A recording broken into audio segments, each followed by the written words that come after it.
샤워해도 없어지지 않는 노인 냄새 해결할 수 있습니다. 딸이 자꾸 전화를 안 받아요. 예전에는 매일 왔는데 요즘은 오더라도 금방 가더라고요.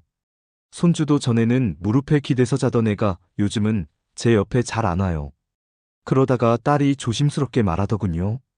엄마, 요즘 몸에서 조금 냄새가 나. 78세 이정순 할머니는 그 말을 듣고 며칠 동안 잠을 제대로 이루지 못하셨습니다. 씻었어요. 매일 씻고 향수도 뿌려요. 근데도 뭐가 계속 냄새가 나는가 봐요. 씻었는데도 냄새가 나는 건 왜일까요? 이 질문은 정말 많은 분들이 하시는 고민입니다. 그냥 나이 들어서 나는 냄새라고만 생각하셨다면 지금부터 꼭 들으셔야 할 중요한 이야기입니다. 저희가 피부과 진료실에서 자주 듣는 말 중 하나가 이거예요. 선생님, 샤워도 하고 향수도 뿌렸는데 왜 자꾸 몸에서 냄새가 나죠? 이때 우리가 가장 먼저 설명드리는 게 바로 이논엔 알데하이드라는 물질입니다. 이 물질은 사실 40대 이후부터 우리 몸에서 자연스럽게 생기기 시작합니다.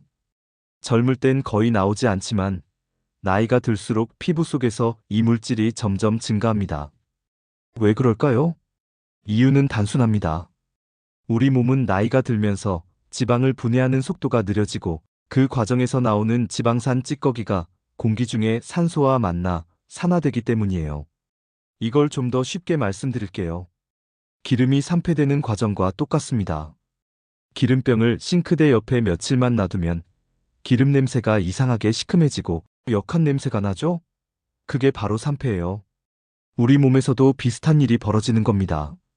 피부 밑에 있는 피지선에서 나온 기름 지방산이 몸의 열기와 공기 속 산소에 만나면서 산화되고 그 결과 만들어지는 게 바로 이 노넨알데하이드라는 성분입니다.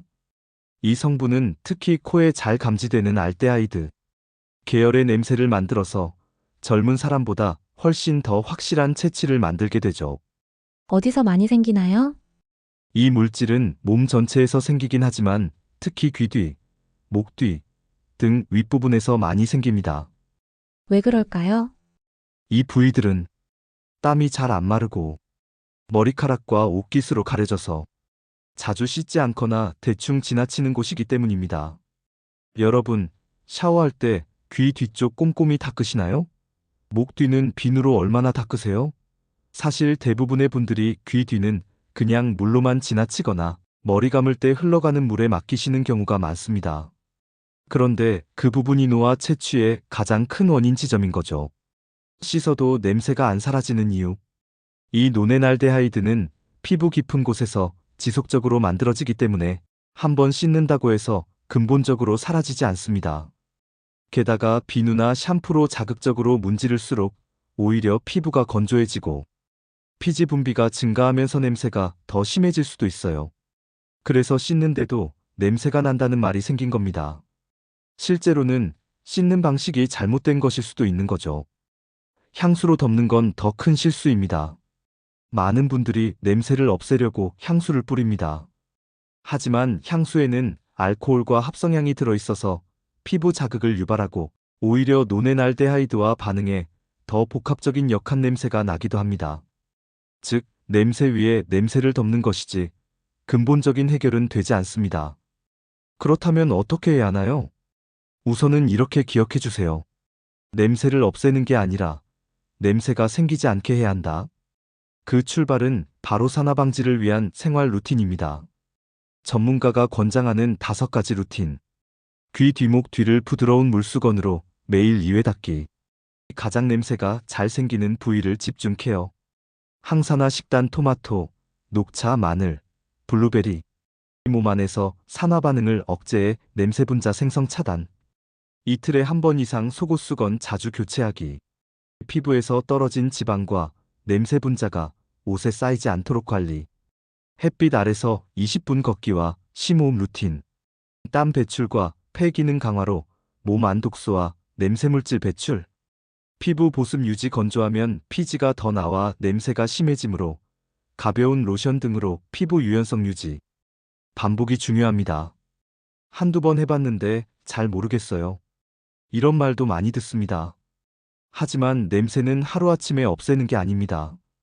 우리 몸 안에서 반복적으로 생성되는 물질이기 때문에 매일매일 꾸준히 관리해야 조금씩 줄어들고 가족들이 느끼는 채취도 달라지게 됩니다. 마지막으로 한마디. 냄새는 당신의 잘못이 아닙니다. 그건 당신 몸이 지금 말없이 보내고 있는 돌봄이 필요한 신호입니다. 당신은 더 이상 냄새 나는 사람이 아니라 더 건강하게 관리할 수 있는 사람입니다. 이제부터는 씻는 습관도, 먹는 습관도, 움직이는 습관도 조금씩 바꿔보세요. 그 변화가 당신의 삶의 향기를 바꿀 겁니다.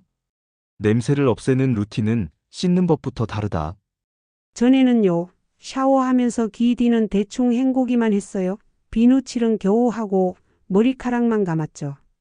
하지만 전문가가 추천한 루틴은 전혀 달랐습니다.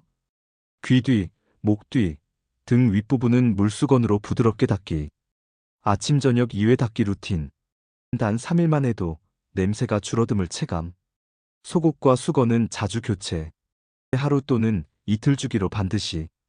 항산화 식단 토마토 1조각, 생마늘 1쪽, 녹차 한 잔 체내 산화 방지 및 냄새 분자 억제. 햇볕 아래 걷기와 심호흡 10분. 폐에서 냄새 유발 물질 배출 촉진. 100세 건강 어르신의 냄새 없는 삶. 우리는 100세를 넘긴 이만수님을 만났습니다. 그는 이렇게 말합니다. 나는 20년째 같은 습관으로 살고 있어요. 아침엔 햇볕을 쬐고 귀 뒤를 닦고 녹차 한 잔을 마십니다. 그리고 항상 웃어요. 기분 좋은 사람은 좋은 향기가 나는 법이지요. 그의 일상은 간단합니다. 귀 뒤목 뒤 물수건 닦기 아침 저녁으로 항산화 식단 햇볕 아래에서 걷기 속옷 매일 갈기 스트레스 줄이기. 그리고 결과는 나는 90 넘어서도 손주들이 안겨요. 아무도 저를 피하지 않아요. 정순 할머니의 루틴 실험 3개월의 변화. 정순 할머니도 따라해봤습니다. 처음엔 낯설었죠. 귀 뒤를 닦는 것도 녹차를 마시는 것도 말입니다. 한개월 후 딸이 말했습니다. 엄마 요즘 방 냄새가 달라요. 2개월 후 손주가 다시 무릎에 와서 잤습니다. 할머니 냄새 좋아요. 3개월 후 정순 할머니는 거울 속 자신을 다시 사랑하게 됐습니다. 저 예뻐졌어요. 스스로 느껴요. 냄새는 당신의 잘못이 아닙니다. 지금 이 영상을 보시는 분 중에도 혹시 비슷한 고민을 하신 분 계신가요? 요즘 가족이 좀 멀어진 것 같다. 왠지 나를 피하는 것 같다. 내 몸에서 냄새가 나는 건 아닐까? 그 냄새는 당신이 더러워서가 아닙니다. 그건 당신의 몸이 이제 돌봐달라고 말하는 신호입니다. 그리고 그 돌봄은 매우 간단한 습관들에서 시작됩니다. 오늘부터 시작하는 냄새 관리 루틴 정리. 귀 뒤 닦기 하루 2회 속옷 수건은 1에서 2일마다 갈기. 토마토 마늘 녹차 식단 실천. 햇볕 아래 걷기 20분. 심호흡 스트레칭 5분. 하루에 한 번 웃기. 당신이 오늘 이 루틴을 시작한다면 일주일 안에 몸이 가벼워지고 한 달 안에 가족이 달라진 걸 느낄 겁니다. 삶은 향기로 기억됩니다. 사람의 기억은 냄새와 함께 남습니다. 엄마 냄새가 좋아서 옆에 있으면 마음이 편했어. 할머니 방 냄새가 항상 따뜻했어. 이런 말을 듣는 것, 그게 우리가 바라는 인생 아닐까요? 몸에서 나는 냄새는 결국 삶의 태도에서 나는 향기입니다. 씻고 먹고 움직이고 쉬고 그리고 웃는 것. 그 5가지가 모이면 당신의 삶은 향기롭게 바뀝니다. 오늘부터 귀 뒤부터 닦아볼까요? 손주가 다시 당신 품에 안길지도 몰라요. 향기로운 노년은 선택입니다. 지금 시작해보세요. 구독 후 더 많은 정보 받아가세요.